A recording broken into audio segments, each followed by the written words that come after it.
In the heart of the rice fields, a majestic eagle stands watch, a natural guardian against the pesky mice that threaten the crops.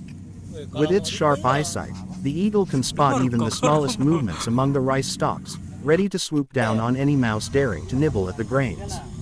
Its powerful presence alone deters many pests, serving as a natural form of pest control and protecting the farmer's hard work. The eagle's daily patrol over the fields helps maintain a balanced ecosystem, where nature's own hunter keeps the rodent population in check, safeguarding the harvest season after season.